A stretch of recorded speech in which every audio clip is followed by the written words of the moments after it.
right where I have it. Usually the rest of it, you know. My mom worked. Yes. So it's weird, but it's joyful weird. Yeah. Oh, you're going to research. Oh, yeah. Let's go to research. All right. Okay, so we had found, what did we, well, I didn't write it down. What was our answer to part A? Negative something. 2.3 degrees Celsius per minute, right? Okay, so now we're at this point where we're estimating the rate at which the temperature is changing at 3.5.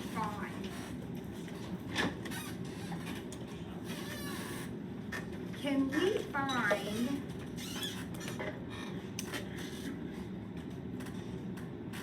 the average rate of change from 0 to 2? Yeah. And can we find the average rate of change from 0 to 5? Would those two numbers be at all helpful to us? Or maybe from 2 to 5? Would that be helpful to us? Because if we could find the average rate of change from 0 to 2 and the average rate of change from 2 to 5, what could we do with those to help us find the average rate of change at 3.5? We're on the back side of the Pamela problem where we left off. Let's try something. Let's look at this. The temperature is cooling, right? So this could be a picture of the temperature. And what do I know? I know at 0, it's 66. And I know at 2, it's 60. Oh, my scale is way off, but you get the idea.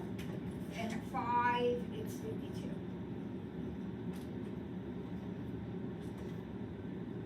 I can find this slope, and 3.5 is in here somewhere. I don't know what. There's 3.5. I really want to know that slope right there. That's what I'm looking for. What is the slope at that point? What is the rate of change at that point?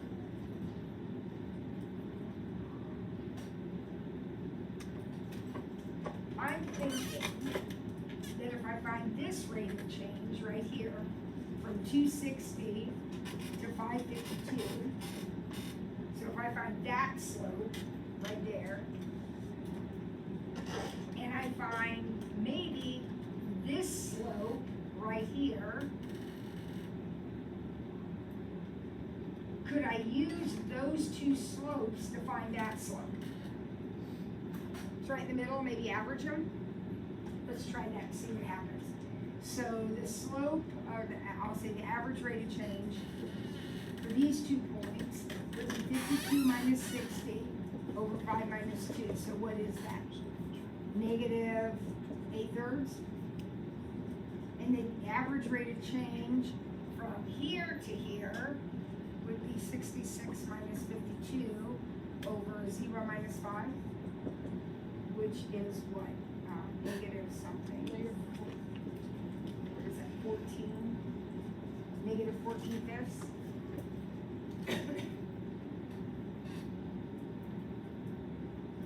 So I found the slope of this line. I found the slope of this line. I'm really looking for the slope of that line.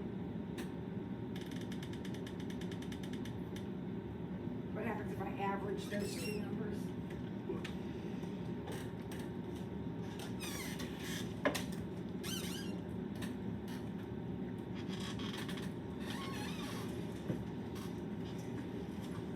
If I average them, I get negative 2.733.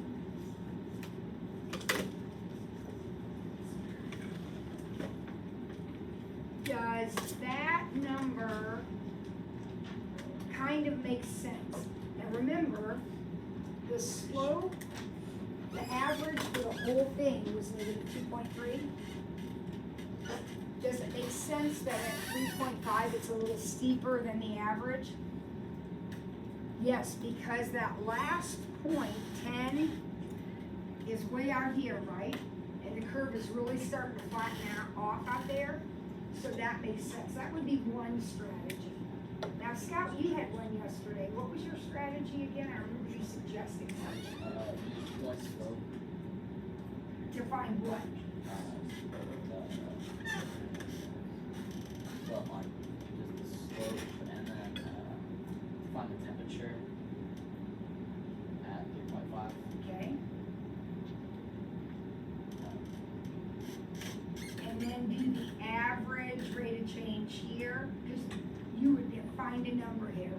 Yeah. So you could find the slope of that one, and then find the slope of this one, and then average those. Yeah.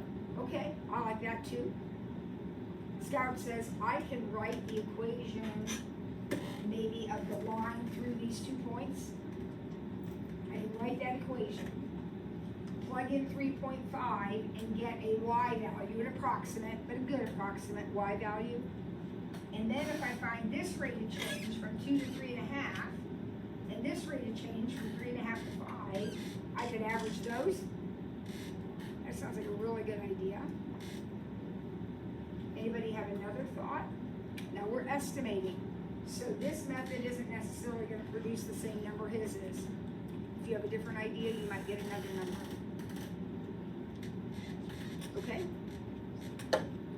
All right, number 2. Do it with your friends, see if you can remember. Whatever you do, the notation has to be f of 4 minus f of negative 1 over 4 minus negative 1. That has to be your first step. Because that is your average rate of change.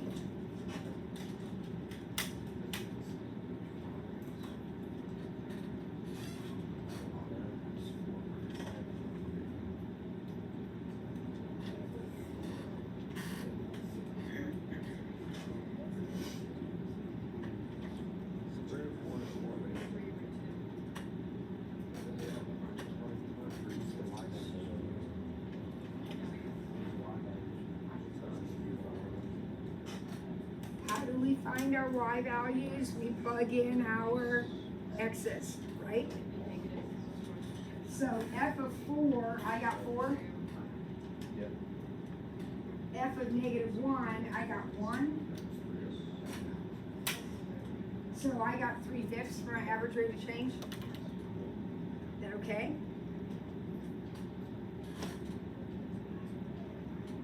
Number 3. Which is greater? The instantaneous rate of change at 0 or the instantaneous rate of change at 4?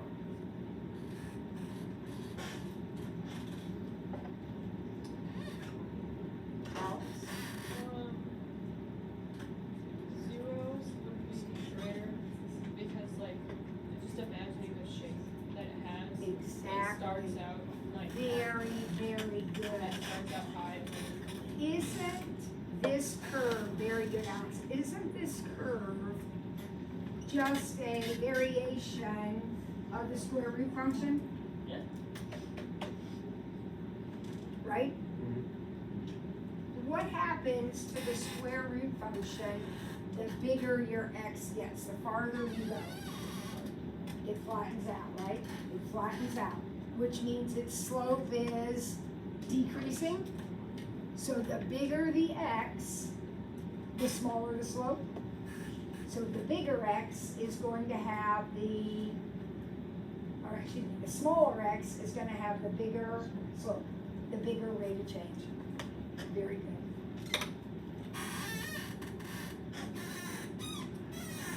All right, for number 4, go ahead and find it from 0 to 2. I know this seems like overkill, but this average rate of change is a big deal. So go ahead, find your average rate of change, this time using a graph.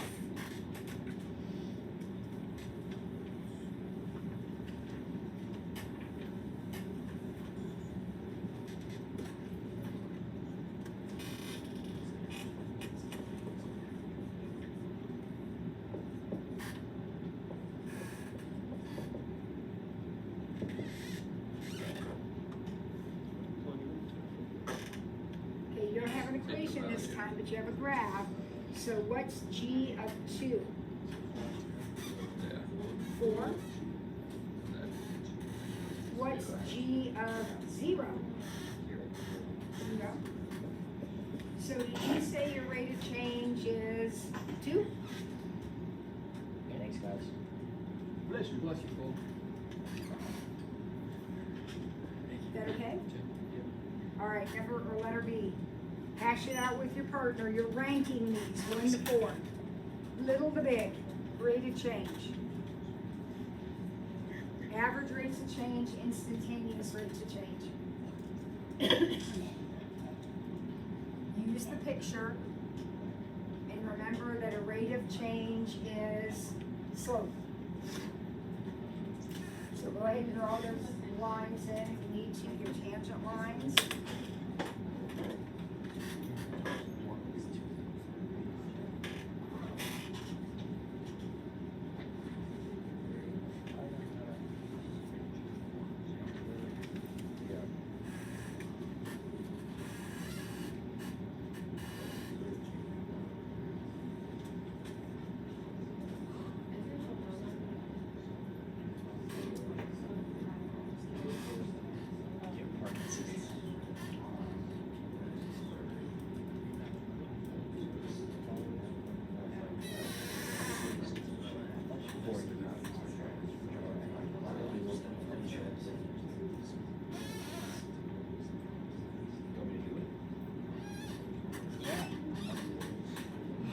What? I was confused. Okay, no. Imagine if I should go. No, no. Oh, yeah, sorry.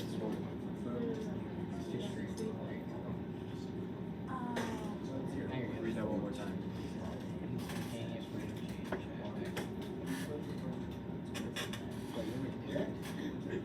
Yeah. Alright. Wait, what? Alright, this is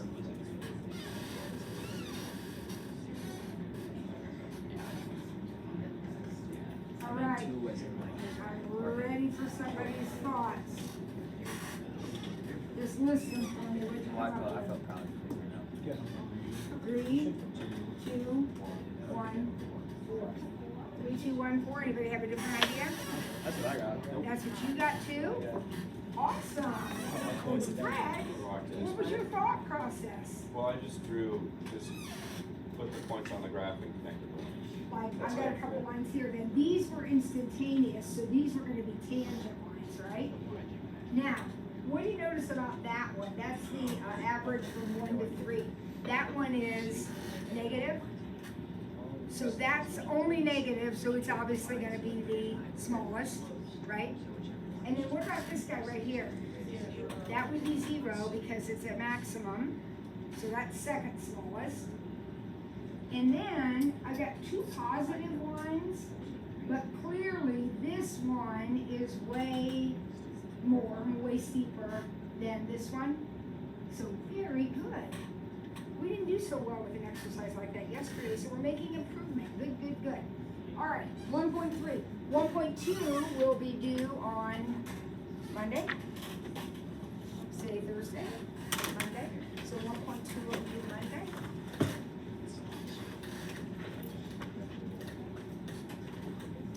I gotta see what I got. Hopefully I got that right. All right, for any linear, 1.3, here we go. For any linear function, the average rate of change over any length input value interval is constant. We think of this as the slope of the line. In a linear function, the rate of change is constant. Does that make sense to you? Y changes in terms of x, the same, no matter where you are on the line. The above table gives selected values of f. Tell me why f is not linear. What can you tell from that table of values? How can you tell we aren't linear?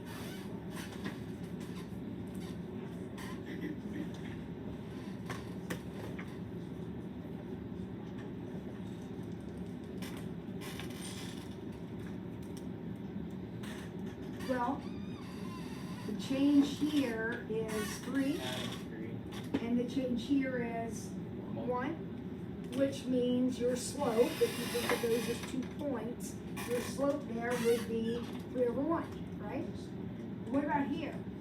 Well, that's also 3, but now this is 2, so the slope of those 2 points would be 3 halves.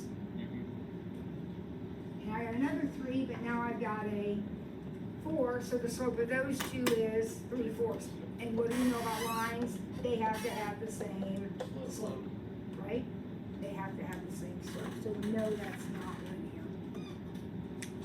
All right, example 2, consider the quadratic function, x squared. Complete the table values over the consecutive length, or consecutive equal length input value intervals below. And complete the table for the average rates of change. Okay, this is gonna take a second to do. So first of all, let's fill in our chart.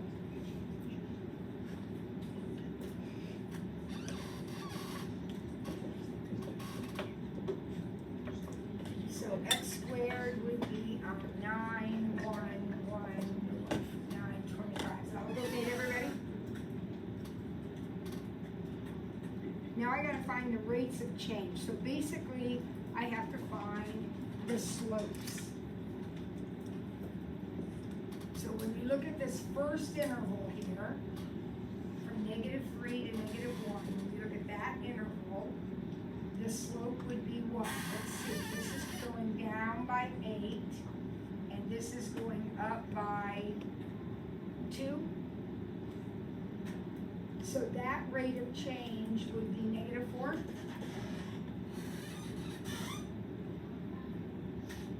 Everybody following?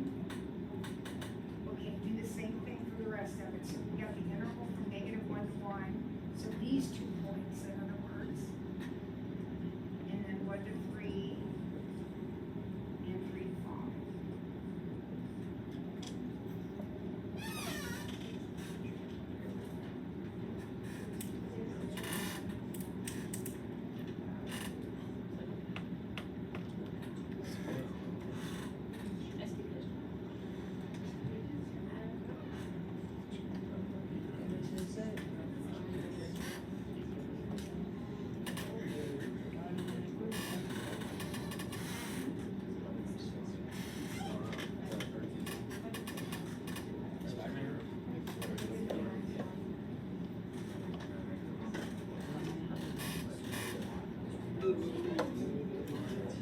How about what I got here? We good?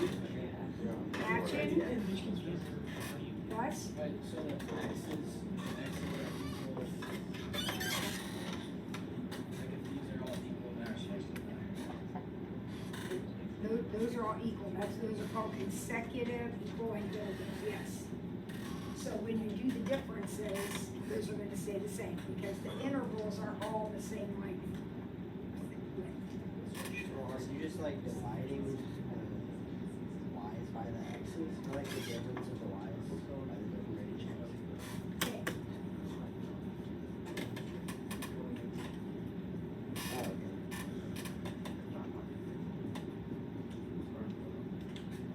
Right? Yep. Rate of change is slope. So if I know what the difference in 2 of my y's is, that's this, and in 2 of my x's, that's this, then I can find the slope. These are like ordered pairs on the graph. Now what I'm trying to figure out is what's going on with these. These are the slopes. Is this a line? Well, we know it's not because it's x squared. But how can I tell analytically that's not a line? If it were a line, what would happen with these numbers? They all be the same. They'd all be the same. Because lines, no matter what, have the same slope, right? Is there any particular pattern happening there with those? They're not the same, it's not a line. What do you notice about them though? adding 4. They are linear. These are linear because they are going up by a constant amount. Check this out. What's the difference here? This minus this is, this minus this is 4. 4. This minus this is 4. This minus this is 4. The second differences are the same. Come back here. These differences, these are called the first difference. 1 minus 9, 1 minus 1, 9 minus 1. These are called the first differences. Then I did it with the rates of change. But if I do the second differences right here, I get 8, 8, and 8. When the first differences match, you got a line. When the second differences match, you have a quadratic. When the third differences match, you have a cubic. And so on, and so on, and so on.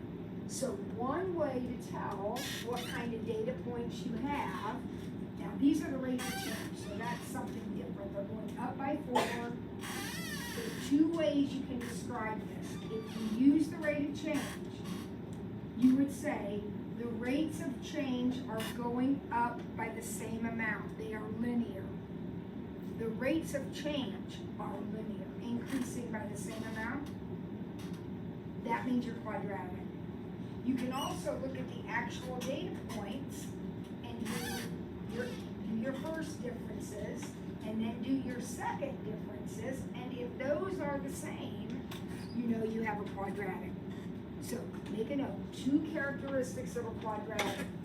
Either the second differences of the data points are the same, the second differences of the data points are the same, or the rates of change are increasing or decreasing by the same amount. That we call that being linear. The rates of change are linear. So the slopes aren't the same, but as you go from interval to interval, they're going up or down by the same amount. In our case, they were all going up by 4. What do you notice about the average rates of change? They are going up by the same amount, which means it is a quadratic equation. That is a characteristic of a quadratic equation. Okay?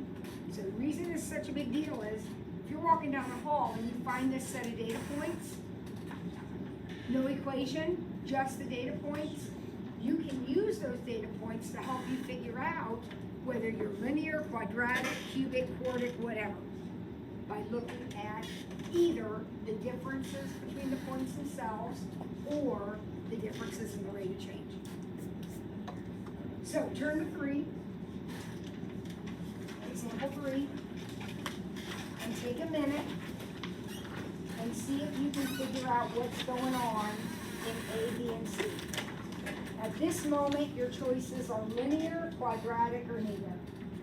See if you can determine if your sets of points are linear, quadratic, or neither.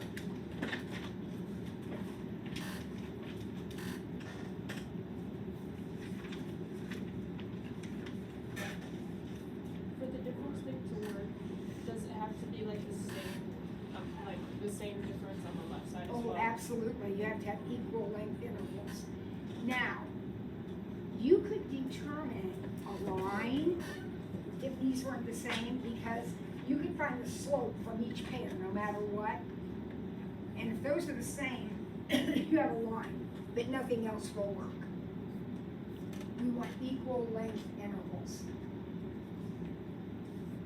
They make a big deal about that in the course syllabus, but it didn't seem to really impact much on the exam. But yes, we want those to be the same.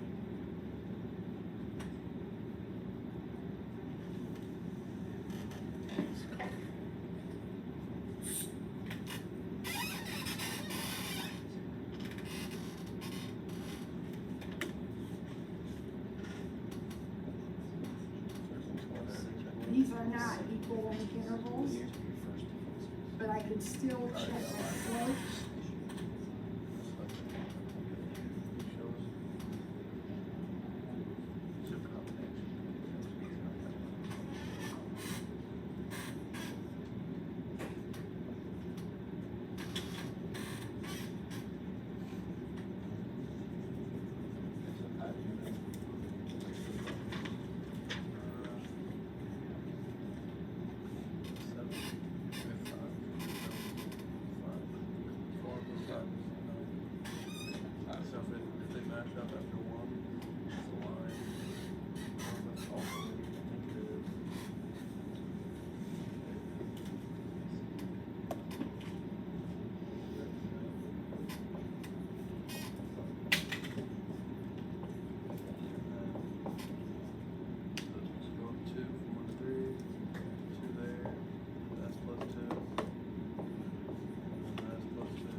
Okay, for the first one, I got neither. Did you get neither?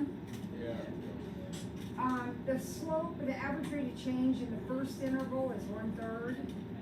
The second interval, it was 3/2. I think that my arithmetic's right. And here it was 5/3. Okay? Now, Alex's point. Okay, that's true. This is not linear. I know that for a fact. It's not linear. I can't make any other conclusions though, because using the average rates of change and using the first and second and third differences can't be done, because look at these guys. What's happening here? These are not equal length intervals. This interval is, what are these numbers? Well, Why is there a 3 of them? Why is that a 3 Teacher. and 1? These are the lengths of the intervals. So this is 1, this is 2, and this is 3. So if you're going to use the idea of comparing the first and second differences, the intervals have to be the same width. Okay? Does that have to be the same for like comparing slopes too? Yep. Have to be equal length intervals. All right. Here's the second one. I said it could be linear because, did I do this right? I got the slopes to all be 1. Anybody else get that? Now, I know that these are not equal length intervals, but that's okay, because I'm being slope, right? And they're all the same. And this one I got to be quadratic, because I do have equal length intervals. My first differences were 1 and 3 and 5. So my second differences were 2 and 2. So that data could be quadratic, because the second differences are the same. Could be quadratic.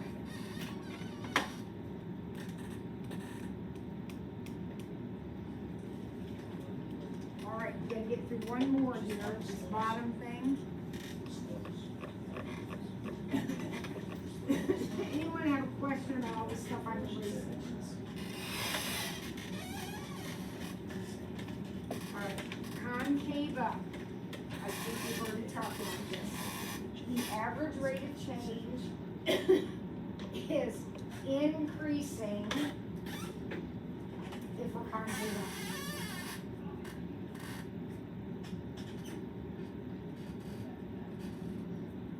Okay, now, I want to make sure you're clear on that. Here is a picture that's concave up.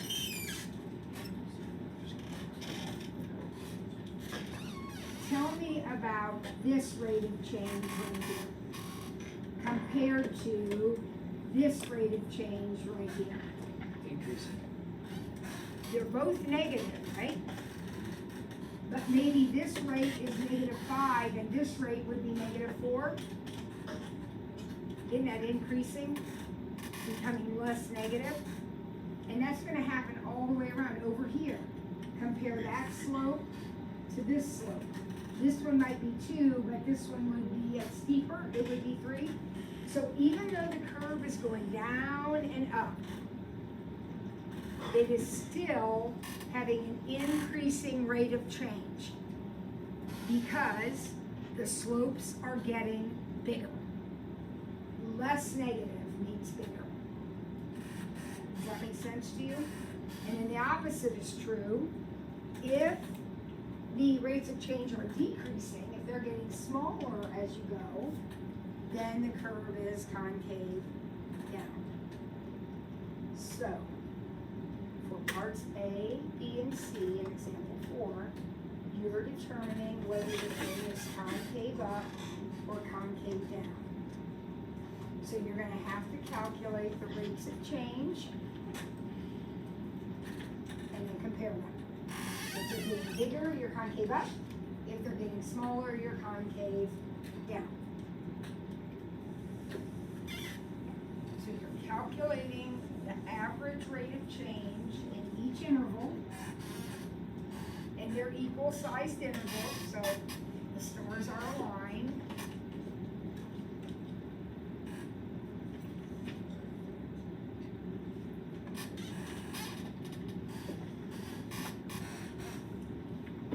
So take these 2 points right here and find the average rate of change for the slope.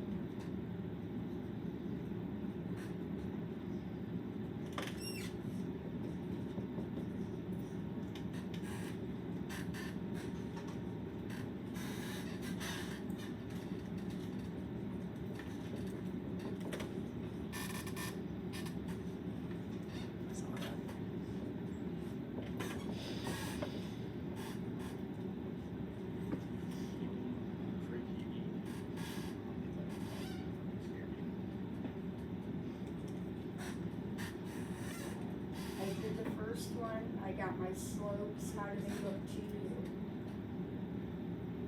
The slopes look okay? What's happening to them? Small, or big? They're getting bigger. They're getting bigger. Remember, less negative, they're getting bigger. And because they're getting bigger, it's very possible that this curve could be concave up. At least on that section of it, it's concave up. All right, do B and C. Tell me what you get.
What happened in B?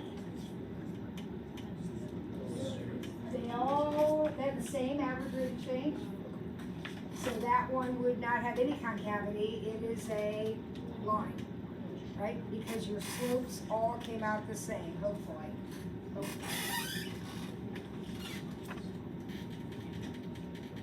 Anybody got C done?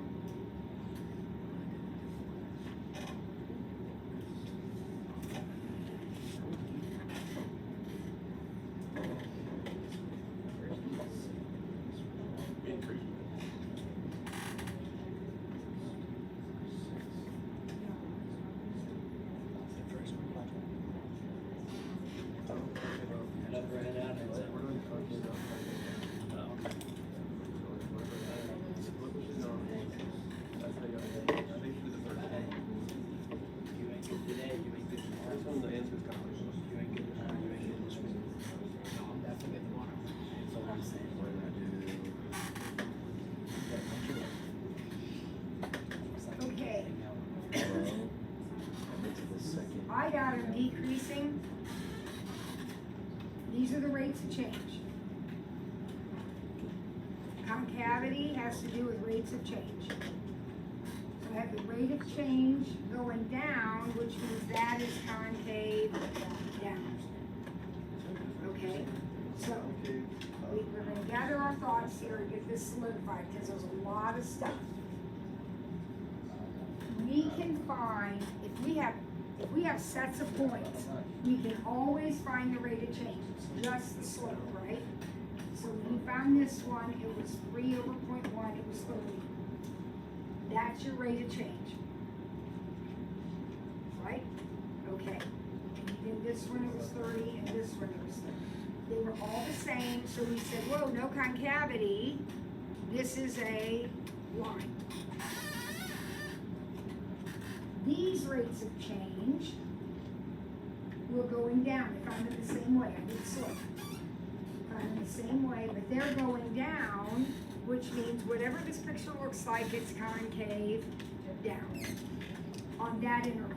From 1 to 1.3, it's concave down, not necessarily the whole thing. And then this one was the opposite. These were going up, so this one was concave up. All right? So how can we tell concavity? From a set of points, we look at the rates of change and determine if they're going up or down. Now, okay, that's concavity. I already got it. Okay. Now, I'm going to come back to this one, and I want to look at not the rate of change. I want to look at the differences. This went down 3, down 2, down 1. Not linear. This went up 1, up 1. That's called the second difference. Since the second difference is constant, whatever this is, it's quadratic. Because that's a characteristic of a quadratic. Now, you already determined that it was concave up, right? So this must be a parabola opening up. Look at this one. First differences are 6, 4, and 2. They don't match, not a line. Second differences are -2, -2. That's a quadratic. You already determined it was concave down. Maybe, I can't remember. You already determined that. It's a parabola opening down. Okay? Good stuff. 1.2 is due on Monday. You'll get that done. We'll spend a little more time on 1.3